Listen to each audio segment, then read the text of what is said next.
Hello, everybody, and welcome. I hope everyone's having a good day. So, my voice is a little bit below the weather today. So, we'll see if this exercise can help me get my voice back as well as I'm presenting it to you all. So, it's grounding yourself, right? So, what does grounding yourself mean? Grounding yourself, it means being fully aware, focused, and in the present moment. You're not disassociated, nor are you distracted, right? So here you don't require any methods of distraction.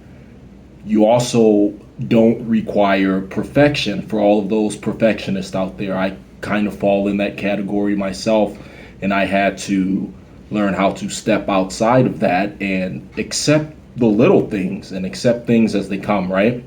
So here we deal with life as it is, not life on an imaginary plane or what we think life should be or what life used to be. It's what life is right now at the moment, right? And grounding allows yourself to connect to the earth, to unload anything that needs to be released. That could be tension, immense emotions like fear, rage, fury, anger, fatigue, you know? And it also helps slow down the chattering mental energy, that voice that goes on in your head that seems to never stop, always calculating if you're not grounded, right? We also help to slow down that voice as well.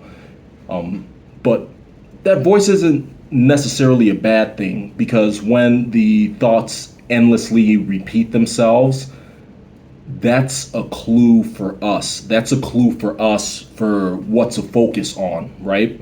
And grounding relaxes and releases the chatter so you can listen to what's going on underneath it all. And what's going on underneath it all is usually the solution that helps us go through whatever emotions we're feeling and come out on the other side even better, even stronger, rejuvenated, and all of that.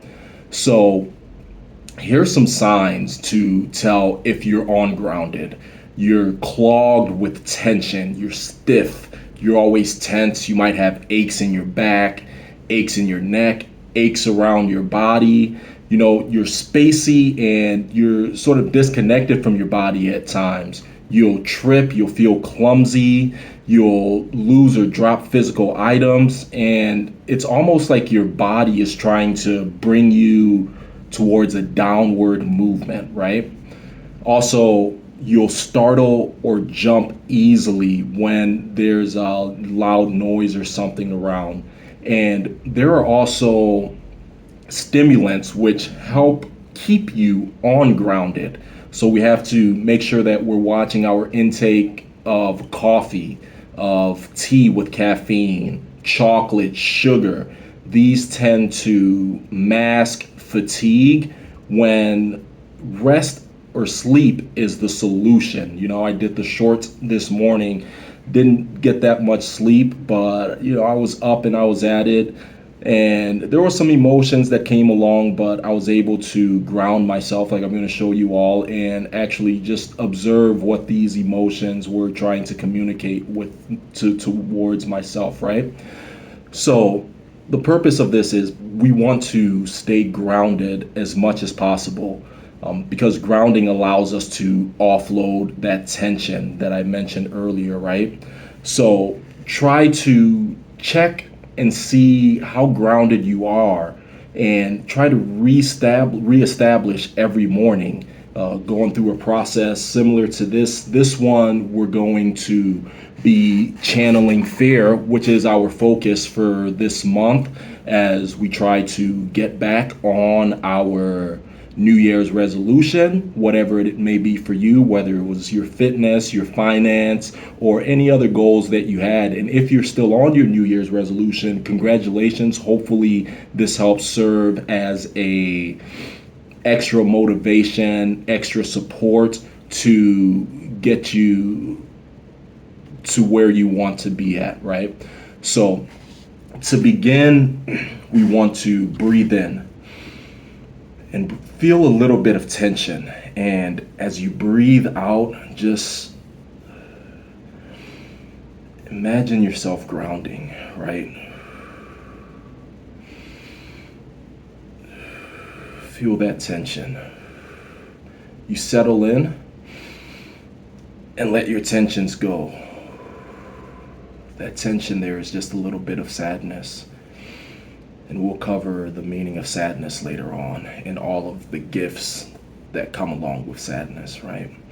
So we sort of want to lean forward a little bit, bring a forward, calm focus.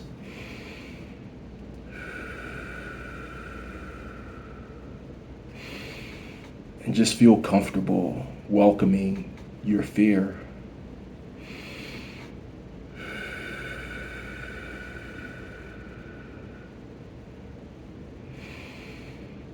Now, what we want to do is to make sure that we're protected. So imagine a boundary that's around you.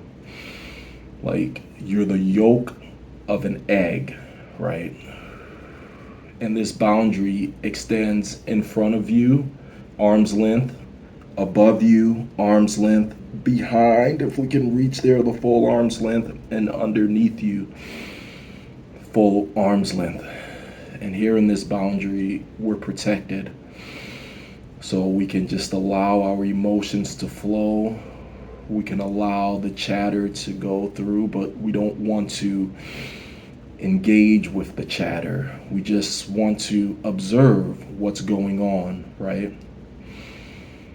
You find out the chatter isn't you. If you're observing, how can it be you, right? So there's a few other things that you can do here. There's many methods, whatever works for you.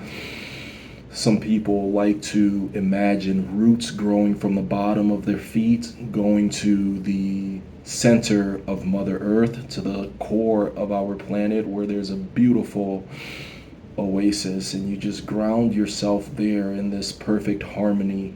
Others like to imagine an antenna reaching from their head and going to the center of our universe. Either of those are fine. I personally prefer to have an anchor that's like going from the tailbone, descending to the beautiful oasis at the core of our lovely planet.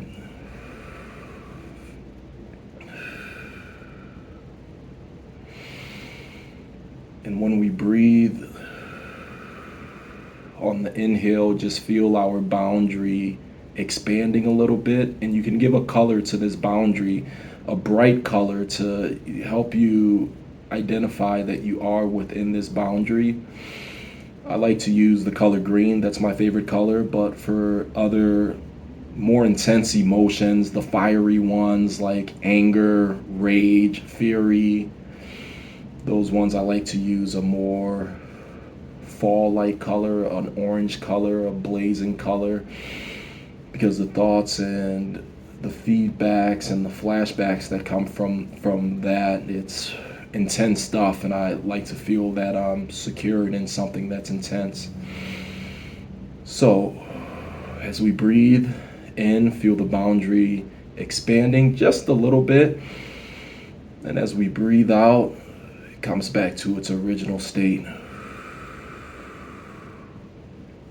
Now that boundary is your anger.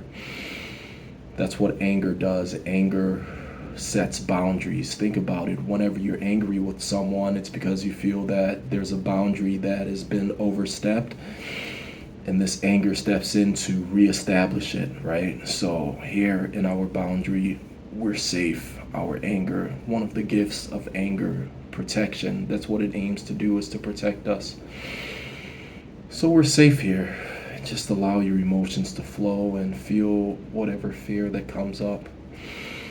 Now there's some things that are coming up here, and I'll discuss it in a later video, and I'll also show you in the next video how to track these, and this is our identification stage. So we identify what the chatter in our head is trying to tell us, which that's the thought. And that thought produces these different emotions.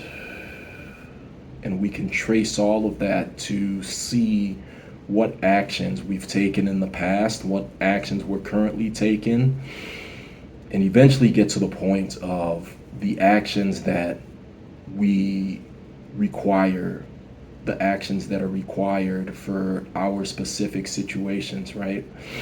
Because that's the question that FAIR is asking, or that's the question that we should ask FAIR. What actions do I need to take? So we're gonna break here, but if you did join me, make sure that you shake this off. Whew. I feel a lot of energy moving through right now. There's a lot of thoughts that went on, so just get the emotions, get everything flowing.